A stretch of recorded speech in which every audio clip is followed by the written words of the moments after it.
So according to some insiders, they are claiming that the next live-action Transformers movie, Rise of the Beast, is going to be a big mess. And that doesn't necessarily bode well for a lot of Transformers fans who are really hoping that this next live-action film is good, all things considered. And not only that, we also have an interview from the producer who kind of confirms a lot of things that people were worried about going into this movie, like myself. And we also now have information about a restaurant in Hong Kong themed around Transformers. And Hasbro is going to be doing a deal with Mattel? This is a really strange news day, not just for Transformers, but for a lot of stuff around the world. But we're going to be focusing in on all this Transformers news. So sit back, relax, make sure you're subscribed to the channel, and let's transform and roll out.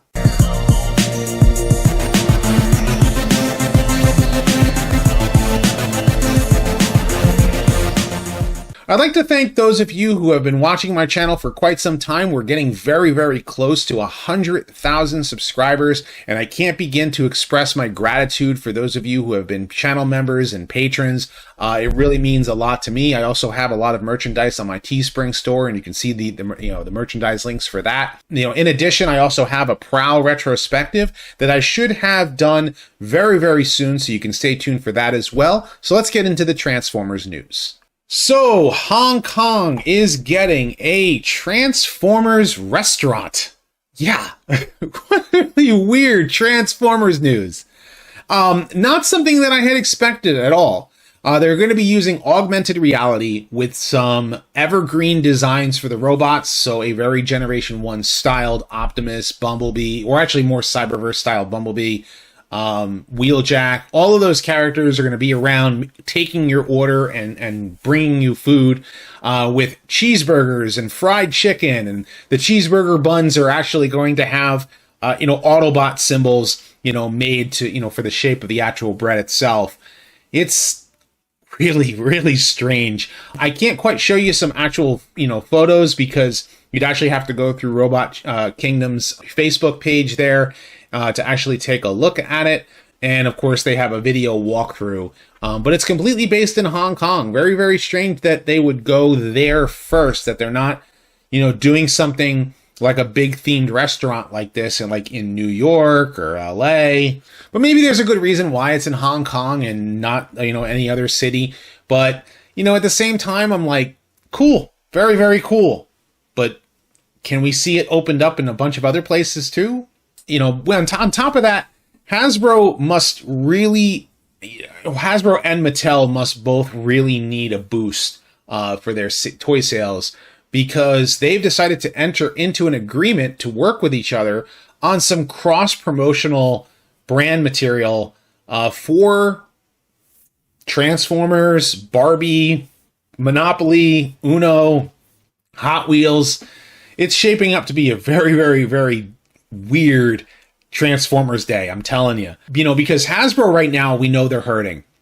Dungeons and Dragons is not doing so well, not just with the movie, but also with some of the stuff that Wizards of the Coast has actually done. And I'm not trying to get deep into that, but I know that is a big money maker for Hasbro, and that is hurting. They know Transformers is been successful and stayed successful, but Mattel has had their ups and downs too. They've got a Barbie movie coming, and of course they've got Masters of the Universe, which has had its ups and downs over the last couple of years.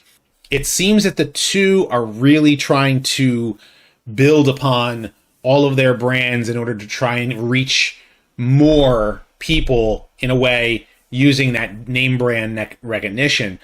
So we're going to get some Barbie branded Monopoly. We're going to get some Transformers branded Uno cards. We'll have some Transformers branded Hot Wheels vehicles and a bunch of other stuff. Like they're saying right now that this is going to be a big, thing come next year. And this is just like the news about it, like kind of like something that they're announcing, knowing that this is going to happen. But, I had reported, I think it was a couple years ago, that Hasbro and Mattel, they were rumored to actually be merging. and they quashed those rumors. And I honestly think that they're still going to stay separate, or at least I hope so, because they should just both work on their brands in order to make them all successful. And this is actually something that I think is kind of cool, that they're going to do something like this with some cross-promotional stuff with this. And we'll see how it goes. So Transformers Rise of the Beasts right now is having a very, very interesting time of marketing. The marketing seems to be all over the place. We had a TV spot that was completely focused on Porsche and the character of Mirage. We had Optimus Prime show up, not Peter Cullen, but Optimus Prime show up to get a Lifetime Achievement Award for Nickelodeon. And then Optimus Prime shows up at Coachella. They do some sports, I guess it was like March Madness or something like that for, some augmented reality, just like they're doing with the Ark restaurant for people as an advertisement for Rise of the Beasts. That's not reaching your target audience, guys. Who is your target audience? People who buy action figures. Who buys action figures? Well, yeah, adults buy action figures, sure. Kids do too, which is obviously what they're aiming towards. But it seems to be like the marketing is in a weird spot. And I'm hoping that the next trailer is kind of good. But if you're waiting to see the movie on its regular release date, in Australia, you're going to have to wait 2 more weeks until June 22nd. And I don't know why they're pushing the date back. And same thing for those of you who are in New Zealand. I'm wondering if there's some things that have to be cut from the movie in order for a foreign audience. Maybe something that Australia and New Zealand opposes to, or something like that. They're going to have to cut from the film, or I don't know. I'm complete pure speculation, but it kind of gives you an idea that the movie being delayed this many times, and they've had to do reshoots, and they delayed this movie for a year. It's a little bit of a mess, and there are some people who are just like blindly supporting this movie, and I've been skeptical about it. And I saw the designs for what the robots looked like. Optimus Prime looks fine. Bumblebee, I don't necessarily like the base style, robot, but I can overlook that. RC looks great. Mirage looks fine to me. I don't necessarily like them being a Porsche. They could have gone with Jazz, but that's besides the point. Of course, my biggest gripe has always been Wheeljack, but that's, again, it's for me right now. For me, it's beating a dead horse. So there's been a lot of hype from some people about this. Like, they really can't wait till the next trailer comes out. And, they had released a poster, and they actually had the modern World Trade Center, in the background, which doesn't make any sense at all because, well, the World Trade Center was different in the 90s because of an event that happened on September 11, 2001, something of which my family was directly affected with. I do want to get into this now. I was really, really contemplating about whether or not I wanted to talk about this in a video. But for those of you who are unaware about how September 11th affected me, my dad worked for Xerox in Manhattan for many, many, many years. I was born in New York, and, that's where, I was born in Queens, and we ended up moving to New Jersey, but my dad still commuted to the city. And that morning, 8 a.m., he was on the 98th floor of the North Tower. So when he got there, the office wasn't open yet because everybody was running late to work. He was supposed to be there at 8 a.m., so he signed in and then had to go back down. He went back downstairs, down to the lobby, because while he was up there, he said something was weird that day. He was starting to feel the hairs in the back of his neck stand up, and he started to feel this sharp pain in his back. And so he ended up getting a cup of coffee, a bagel, and some Tylenol. If you're familiar with how, like, a lot of these big skyscrapers and stuff like that, they have like these, like, the way that there was, you can get something there, like one of those like newsstands. So he ended up getting that while he was in the lobby. Plane hits the building. And then, of course, he has, goes across the street to 11 Park Place, which is where Xerox's offices were located, and watched the second plane hit the next building.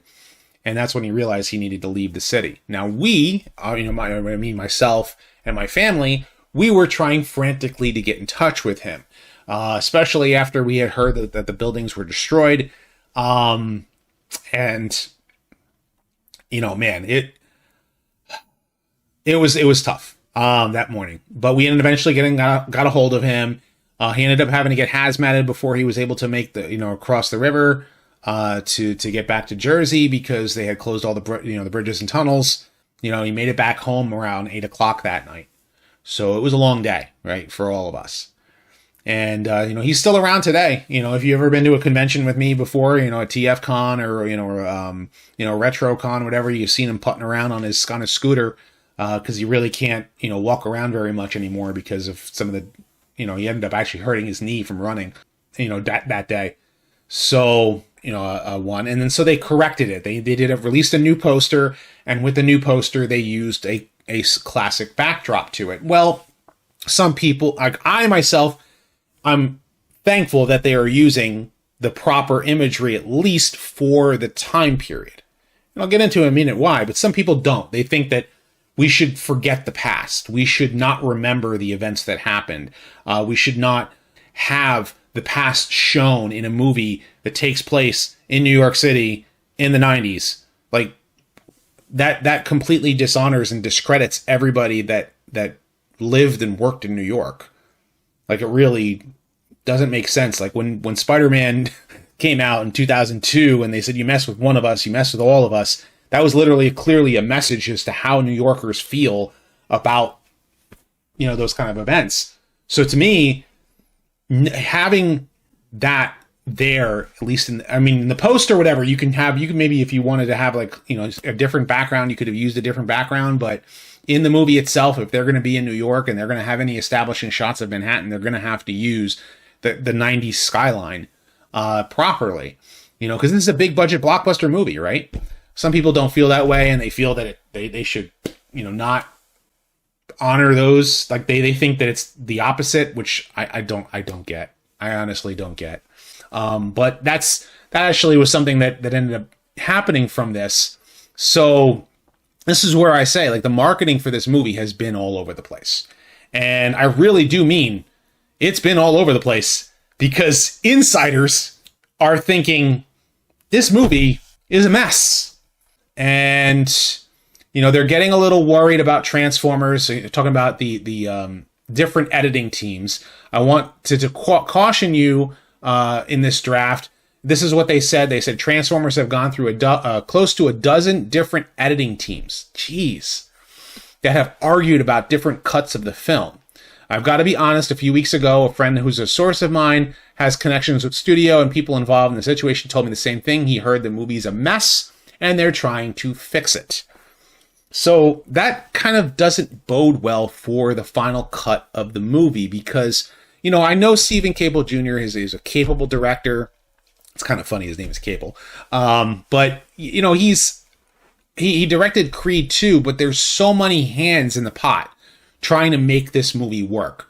And they've gone through reshoots, and they delayed this movie for a year, and ILM is now coming back for the animated movie, but it's a different animation studio for Rise of the Beasts. So any animation mistakes you're going to notice are going to be caused by the different animation studio, and there's ups and downs to it in that.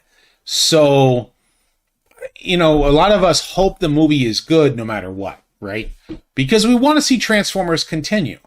It doesn't matter, like, if I don't necessarily care for the live action films. I've spoken my piece many a time about how I feel about the live action films, how I honestly feel like it's, very, like, this is where, like, I think things that are important to the source material should be more, we should be staying closer to the source material. And it's something that, like, when I interviewed Jim Shooter recently, really kind of stuck with me, is that, like, tell a good story. It's how they've done it for 40,000 years. And, it's how they'll do it for the next 40,000 years. And then, of course, he said later, it says, like, not only do they want good stories, but they want it to be, respect the characters, respect the source material, respect what the original writers created and intended. That is something that he firmly believed when he was editor-in-chief at Marvel, when Transformers was part of Marvel Comics. So, same thing, like here with that. With it being a mess, we now see where a lot of the multiple hands in the pot are really making things confusing for a lot of people. And I hate to like go drag this on, but I mean, Lorenzo di Bonaventura has been the producer for all of the live action films. And he's worked with Michael Bay. Michael Bay is a producer for this film. Stephen Cable Jr. is the one who's directing it. But I really feel like Bumblebee was such a great movie. Like, it was great storytelling.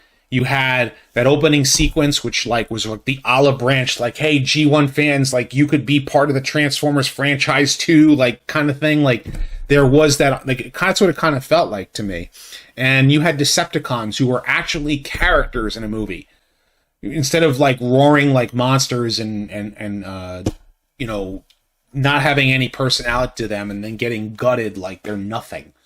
I mean, they've never ever like really done the Decepticons right until the Bumblebee movie.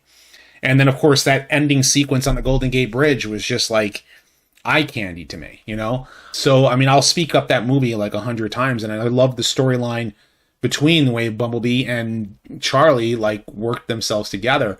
But Lorenzo di Bonaventura was recently interviewed by Collider, and he says, I think the overall architecture of the movie is definitely unique for this movie. It's going to be influenced by what we did in the Bay movies in a certain respect, because that's how the robots have been rendered.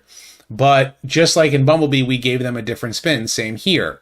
I think the way to talk about it is this. What are our goals in making this? In making Bumblebee, our objective was to see how far, frankly, we can create intimacy in a movie with a robot. So you didn't know how to actually make Transformers for 5 films. That's why Last Night bombed. How to make robots and people have, care. Like that's, wow. It kind of says volumes right there. And it was a conscious attempt not to make the biggest scale, but to center the story around an emotional construct. I think the movie is very successful in what it did. There were fans that complained that there was not enough action, but it was very well received as a movie. Our hope was when we started out, and our intention was to bring the intimacy that we were able to create in Bumblebee with a scale that was represented in what we called the Bay movies. In the first objective was to figure out how we hold on to the emotionality of the experience for the humans that are going through it. So humans are the focus. And our decision was to give them character arcs that are more significant than we've done before. It's hard to say about Shia LaBeouf in the first movie. He goes from being a young man essentially to a man, right? In the case, Anthony Ramos and Dominique Fishback's characters are both characters that are trying to find their way in life in a cultural society that's not making it easiest for them. And so the experience for the movie for those characters is to come to terms, not exactly who they are, but how they move forward in their lives. It's an interesting character arc for both what they fulfill, to a certain extent, the desire that they would have for themselves. And I don't have a problem with that. I don't have a problem with humans having a good storyline within the throughput, even in a Transformers film, but how does it relate to the Transformers? How do they connect to the Transformers? Because that's really to me, that's the heart of Transformers on Earth, is the Autobots connect with the humans, defend the humans from the Decepticons. The Decepticons and the Autobots are supposed to be the main characters. They always want to make the humans the main characters, which, and I'm, like I said, I'm fine with a good storyline for the humans if it works within the context of the Transformers story. The thing that is also unique in this movie is we actually have a Transformer that has a character arc, and that's Optimus. The fun in this is that it goes to question you're asking is how is it different from a Bay movie, and what does it feel like?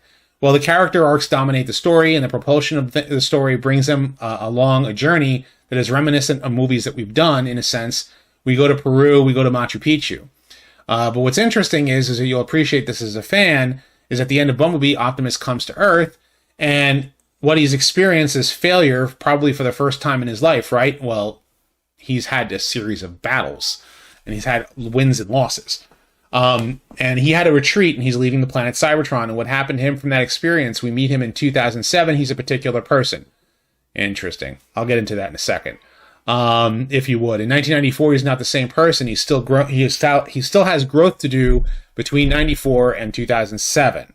So the character arc for Optimus is this. It was fun for the audience when you first meet Optimus, and we've had this experience because we watched it with audiences and heard them talk about it. They're like, it's definitely Optimus, but something a little different. At first, they're like, wait, what is Optimus is this? And by the end of the movie, Optimus has become the guy you've recognized from the Bay movies. emotional. Emotional is not what I would say how I would describe Bay Optimus Prime. I would completely characterize him as, give me your face. We're going to kill them all. Let's find out and do a Mortal Kombat style fatality. Has villains at the point of surrender and just executes them with no remorse. Rips off the Fallen's face, rips off Grindor's face. Just says, I'll kill you 100 times. Tells the Dinobots that you will do what I say or you will die. That is the Optimus Prime of the Bayverse. That's not the Optimus Prime that I would expect as a character. And I understand that he's in a war, but at the same time, an Optimus is going to be caring for his own troops. The only time that we ever saw any remorse out of him in the Bay films was when Jazz died. And that's not the Optimus that's the hero that I expect, right? So what does this confirm for me? Well, this confirms for me that, those of us who have been told that it's a reboot by a director, told that it is a new storytelling universe by Hasbro, told that it's a reboot by, a bunch of different people out there, they are all getting thrown by the wayside because, according to Lorenzo, it's in the same universe. Which doesn't make sense because, again, The Last Night contradicts a lot of stuff. A lot of stuff. And this is where, your crazy fan theories are going to have to come together in order to make it work, because in order to make it work, it's just a lot of stuff you have to wrap your head around, and it's kind of difficult. So yeah, this kind of confirms that it's in the Bayverse. Yay! So essentially, he's putting together as part of a mental makeup through the movie, and that's really different. So what happens is, an experience, the arcs of the humans and the arc of Optimus are going through like that, and they combine near the end, which allows them to unite. In a way, this movie is completely unique to other Transformers movies. He goes on and talks about, when I read this article, he talks about the other characters and how he didn't believe that Beast Wars could work. In fact, I don't even think he's watched the original Beast Wars. So that being said, the way that the Beast Wars characters get brought into this are very different. And, I'm sure, and he talks up about some of the Transformers themselves. He talks about Optimus Primal. He talks about Air Razor, which is great. But I really feel like there is a disconnect between, him as a producer and the actual, storyline itself. He even said it's weird how he brings this up. He says the Dinobots obviously were element at that, but the truth is they were a very small role and they don't talk and they don't have the same requirements if you would the Maximals do. Well, the Dinobots should have talking roles. That was something that really drove a lot of people nuts about the Age of Extinction, was the Dinobots were treated like they're giant nothings. They're more so transforming beasts. The Maximals, they're actually going to give them personality. This movie's looking to be a mess. It really is. It's looking to be a big time mess. And I know some people are just going to blindly watch it and say, I don't care. It has the name Transformers in it, so therefore I'm going to see it. Well, you know what? I guess that's the thing. It's got Transformers, so we all got to go see it and see whether or not this movie is going to be any good. I really, really don't care for Lorenzo, the hype that he's bringing about it, because there's still that disconnect. There's still that divide that's being, been created since 2007 between the movies and fans of other parts of the franchise. And it's not just G1. Really, it's not. Now it's like Beast Wars. If they don't get the Maximals right, a lot of Beast Wars fans are going to be just as upset. A lot of Beast Wars fans who are more fans of the Predacons might be upset. The toy lines themselves, we don't know if Scorponok's even going to be in the movie. We don't know if Beast Wars Megatron is going to be in the movie. We don't know if any of these characters are going to be in the movie. Did they watch Beast Wars? We know that the director did. We know that the main actor did, right? But not everybody else did. Did they actually catch and see how the characters are supposed to act and react? Unless they just watched Kingdom and called it a day. That's what it sounds like to me. I'm still hoping that the movie is good. my hopes for it are like middle of the road. And you got to understand it. I'm looking at it from like the perspective of, you know, I know that I will never see the Transformers that I grew up with on the big screen. I just won't. I'll never see that brought to the big screen and done in a live action setting. It'll never happen. You know, that opening sequence to Bumblebee was just basically kind of like well, here's your candy, you know, but not giving me a full-on movie that really like respects the source material and the characters and all that kind of stuff. And so the movie to me is just, it's another one of the multiple Transformers universes that we're going through. And this kind of confirms it's all part of the Bayverse. And if you're out because of the Bayverse, you know, obviously you're probably going to skip this movie. But if you're all in about the Bayverse, you're probably like, finally, it's back. We're back. And this movie's for you. Completely for you. There you go. But I don't know what you guys think. Are you excited about this Transformers movie? Or are you middle of the road about it? Or are you just kind of looking at this and going, this is going to be a mess? Like I do. I kind of think this is going to be a mess. Hopefully it's a fun mess. Hopefully it's a turn your brain off, because the Mario movie got it right. But so of course, leave your thoughts in the comment section below. Be sure to thumbs up this video and subscribe. Check out my other videos as well. I know I've rambled on a little while but I've got more stuff coming down the pipeline, so stay tuned for that. And as always, guys, until next time, till all are one.